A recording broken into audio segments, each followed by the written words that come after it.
Bismillahirrahmanirrahim. Assalamualaikum warahmatullahi wabarakatuh. Perkenalkan, nama saya Edi Rusbiantoro. Jadi kali ini saya mendapatkan tugas dari Pak Lukman ya. Kebetulan saat ini saya sedang belajar di Universitas Yarsi, Fakultas Magister Manajemen ya.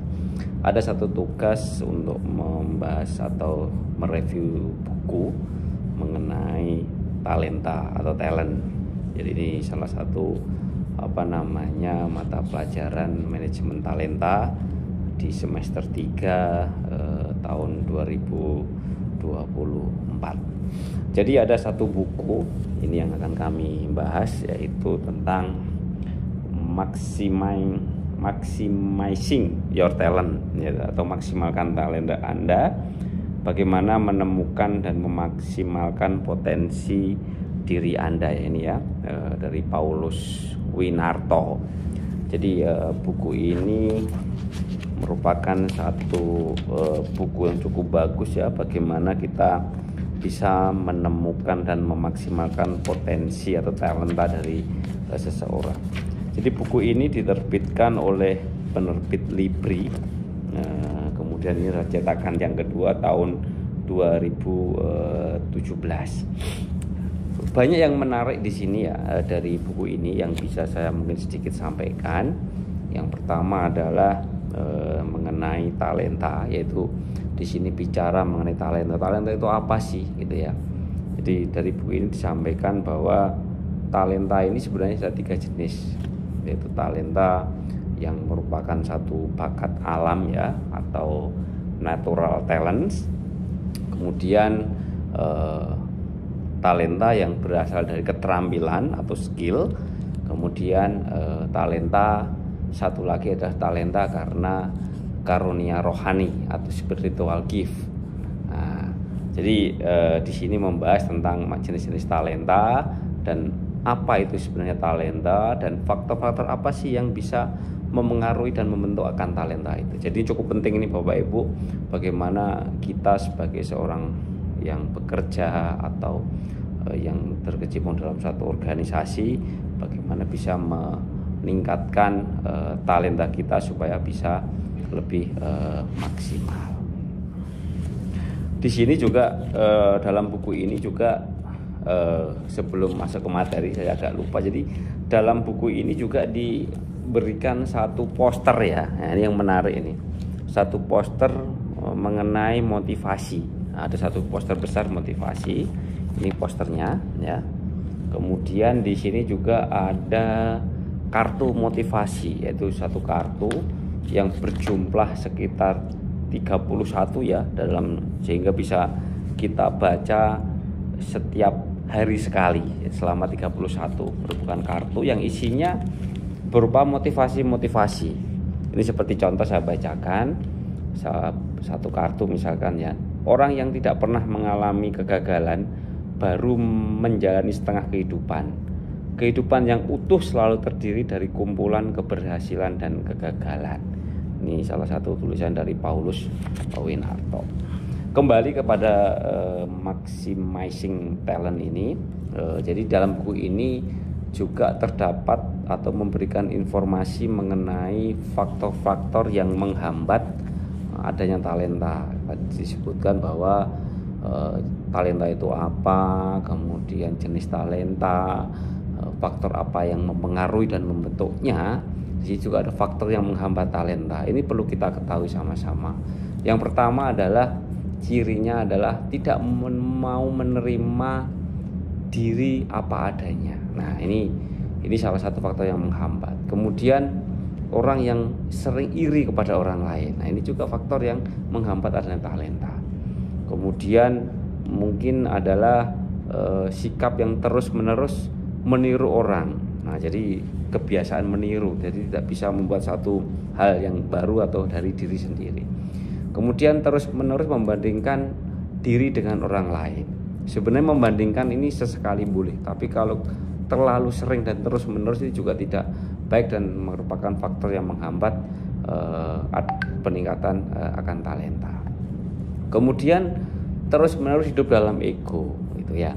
Jadi orang berprinsip itu boleh, tetapi tidak boleh kita adalah selalu hidup dengan ego kita, karena kita ada lingkungan dan sebagainya, harus bisa menyesuaikan. Kemudian yang terakhir adalah yang cukup penting adalah tidak taat kepada Tuhan atau Allah Subhanahu wa taala. Ini juga sangat penting karena ini juga sangat berpengaruh terkait dengan peningkatan sebuah talenta. Dalam bab ini, di buku ini juga menjelaskan mengenai hubungan kesuksesan dengan talenta.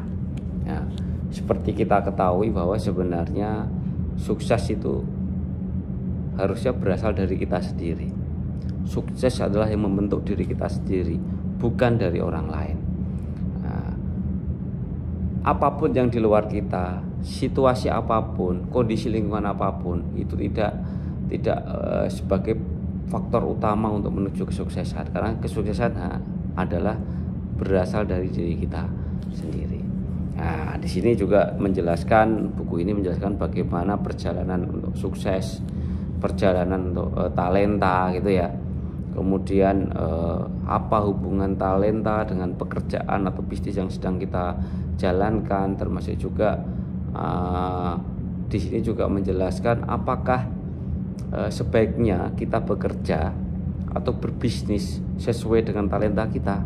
Nah, ini juga perlu dijelaskan dan itu cukup penting nih Bapak Ibu semuanya, termasuk alasan-alasannya.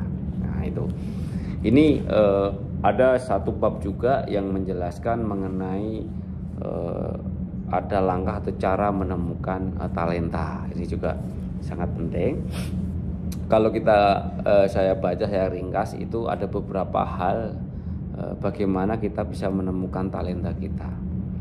Gitu. Kadang-kala kan kita nggak sadar ya, kita itu punya talenta di bidang apa sih? Nah, seperti itu. Yang pertama adalah dengan dengan kita belajar, yaitu mengikuti les. Ada di sini bagaimana kita bisa meningkatkan talenta, itu ada program untuk meningkatkan talenta seorang individu ya. Kemudian yang kedua adalah dengan merefleksi diri. Ini introspeksi diri, refleksi diri juga cukup penting. Salah satu cara untuk menemukan talenta dalam diri kita. Kemudian yang berikutnya adalah konfirmasi. Ya, ini konfirmasi dari unit luar, kemudian mengevaluasi hasil, gitu ya, mengevaluasi hasil.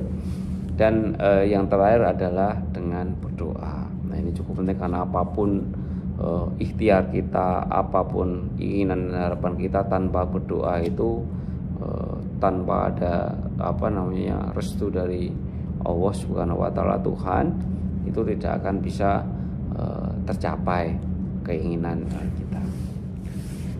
Bapak Ibu, dalam buku ini juga ini cukup penting. Tadi sudah dijelaskan bagaimana menemukan talenta.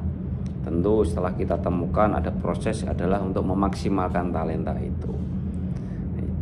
Perlu diketahui bahwa banyak keuntungan, itu banyak dampak yang positif saat kita bisa memaksimalkan talenta kita.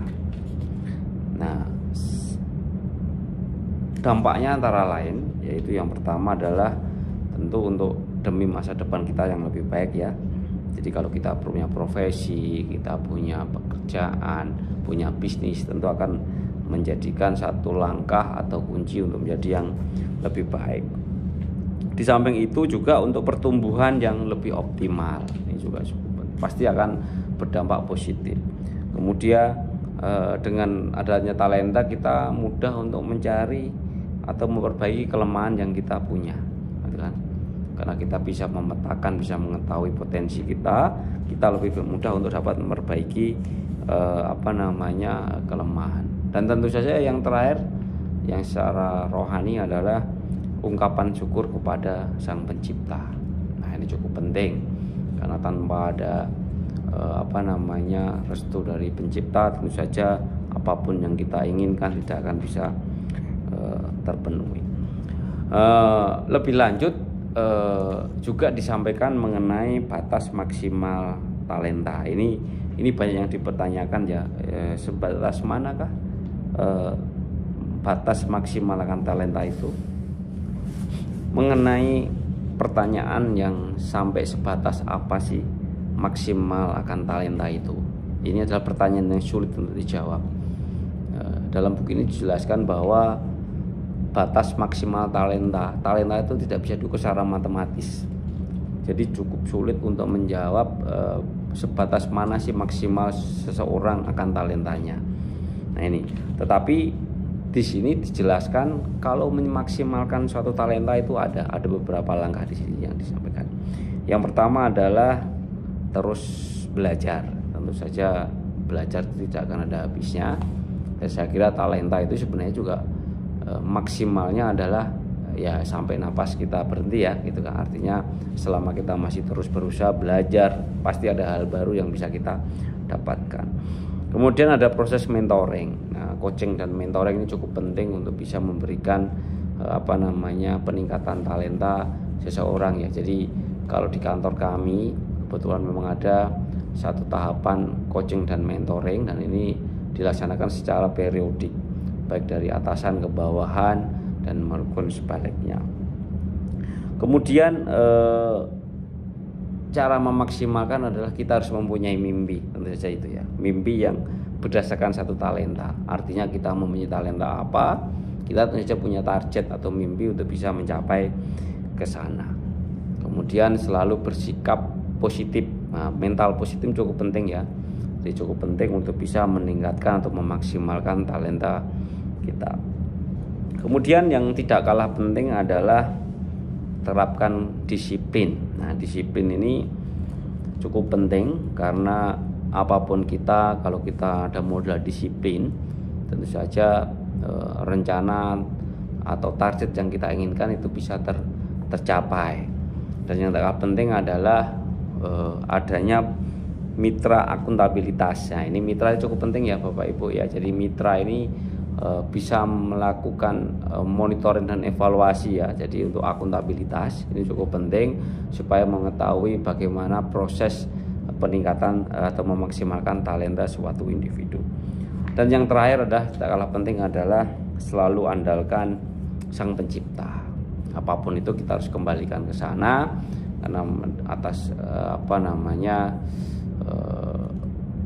restu dari Sang Pencipta, apa yang kita lakukan bisa tercapai. Ya, jadi demikian sedikit review singkat akan buku Maximizing Your Talents dari Paulus Winarto ini.